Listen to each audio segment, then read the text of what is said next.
পাথারকান্দি উন্নয়ন খণ্ডের লক্ষ্মীপুর বিলবাড়ি এবং নারায়ণপুর জিপি বোর্ড গঠন সম্পন্ন। লক্ষ্মীপুর বিলবাড়ি জিপির সভাপতি বিষ্ণু শর্মা এবং সহ সভানেত্রী মনোনীত হয়েছেন সোহানা বেগম। নারায়ণপুর জিপিতে সভানেত্রী পদে পূজা ভট্টাচার্য এবং সভানেত্রী পদে সুপ্তা দে মনোনীত হয়েছেন।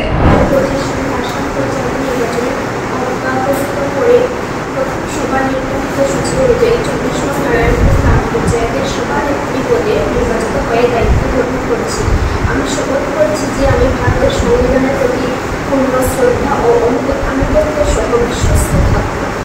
বিষ্ণু শর্মা 2025 সালের আসাম পঞ্চায়েত নির্বাচনের অভিভাবকী পরে প্রথম সভার নির্ধারিত সূচি অনুযায়ী লক্ষ্মীপুর বিলবাড়ি গাঁও পঞ্চায়েতের সভাপতি পদে নির্বাচিত হয়ে দায়িত্ব গ্রহণ করছে। আজ পাথারকান্দি ব্লক কার্যালয়ে জিপি গঠনের চতুর্থ দিনে লক্ষ্মীপুর বিলবাড়ি ও নারায়ণপুর দুটি জিপি সভা সুন্দর এবং সুষ্ঠুভাবে সম্পন্ন হয়েছে। পাথারকান্দি ব্লক কার্যালয়ে আজকে প্রথম সভা অনুষ্ঠিত হয় লক্ষ্মীপুর বিলবাড়ি জিপির। সভায় সভাপতি পদে বিষ্ণু শর্মা এবং সহ সভানেত্রী পদে সোহানা বেগমকে সর্বসম্মতিক্রমে মনোনীত করে নবনির্বাচিত ওয়ার্ড সদস্যরা। অন্যদিকে একই দিনে দ্বিতীয় সভা হয় নারায়ণপুর জিপির। নারায়ণপুর জিপিতে সভানেত্রী পদে পূজা ভট্টাচার্য এবং সহ সভানেত্রী পদে সুপ্তা দেকে প্রত্যেক ওয়ার্ডের সদস্যরা সেখানে সর্বসম্মতিক্রমে মনোনীত করেন। দুই জিপির নবনির্বাচিত সভাপতির নিজ প্রতিক্রিয়াতে এলাকার সর্বস্তরের ভোটার, রাজ্যের মুখ্যমন্ত্রী ডক্টর হিমন্ত বিশ্ব শর্মা, বিধায়ক তথা মন্ত্রী কৃষ্ণেন্দু পাল এবং দলীয় সহকর্মী এবং নিজ জিপির প্রত্যেক ওয়ার্ড সদস্যকে কৃতজ্ঞতা প্রকাশ করেছেন। নবনির্বাচিত সভাপতি এবং সহ সভানেত্রীকে পাথারকান্দি বিজেপি মন্ডল কার্যালয়ে সংবর্ধনা জ্ঞাপন করে বিজেপির দলীয় কার্যকর্তারা। আজকের দুই সভায় দায়িত্বপ্রাপ্ত প্রশাসনিক আধিকারিক ছিলেন দেবসুন্দর রায়, ছিলেন বিডিও অজয় কার্কি ছেত্রীয়। নমস্কার, আজকে আমরা পাথারকান্দি ব্লকে আমাদের লক্ষ্মীপুর বিলবাড়ি জিপির নবনির্বাচিত সদস্য সবাই মিলে শপথ বাক্য পাঠ করি এবং আমাদের মাননীয় বিধায়ক তথা আসামের বলিষ্ঠ মন্ত্রী শ্রী কৃষ্ণেন্দু পাল মহাশয়ের আদেশক্রমে এবং আমাদের নবনির্বাচিত সদস্য সবাই সাপোর্টে আমাকে সভাপতি রূপে নিযুক্তি করা হয়েছে। আমাদের সর্বপ্রথম আমি আমাদের মাননীয় বিধায়ক তথা বলিষ্ঠ মন্ত্রী শ্রী কৃষ্ণেন্দু পাল মহাশয়কে অশেষ ধন্যবাদ ও কৃতজ্ঞতা জ্ঞাপন করি।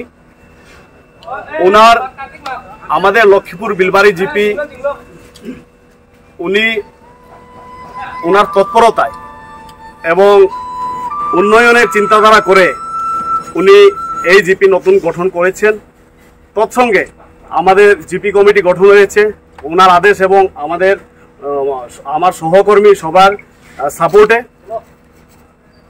আমাদের মাননীয় বিধায়ক তথা মন্ত্রী ওনার যে উন্নয়নের যে চিন্তাধারা তাকে আমরা সবাই মিলে ওনার চিন্তাধারাকে আমরা সাফল্য করে সহযোগিতা করব এবং আমাদের দলকে আরও শক্তিশালী করব এবং ওনার চিন্তাধারা ওনার যে পরিকল্পনা তা আমরা সহযোগিতা করে আমরা সবাই মিলে ওনার হাত আরও শক্ত করব এবং উন্নয়নের আগে আগ বাড়িয়ে দেবো।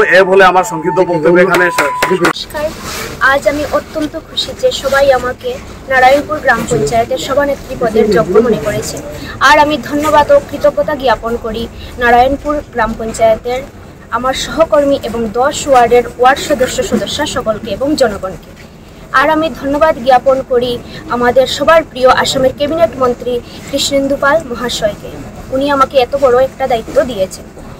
আমাদের সর্বকালের শ্রেষ্ঠ মুখ্যমন্ত্রী শ্রীযুক্ত হেমন্ত বিশ্ব শর্মা মহাশয় এবং আমাদের সবার প্রিয় আসামের ক্যাবিনেট মন্ত্রী শ্রীযুক্ত কৃষ্ণেন্দু পাল মহাশয়, ওনারা যেভাবে দিনরাত এক করে কাজ করে যাচ্ছেন আসামের প্রত্যেকটা জিপিকে উন্নত জিপি হিসাবে গড়ে তোলার জন্য, আমরা এই লক্ষ্যে সবাইকে সঙ্গে নিয়ে নবগঠিত নারায়ণপুর গ্রাম পঞ্চায়েতের উন্নত গ্রাম পঞ্চায়েত হিসাবে কাজ করব। সবাইকে ধন্যবাদ। আপনাদের সাংবাদিক ভাইদের।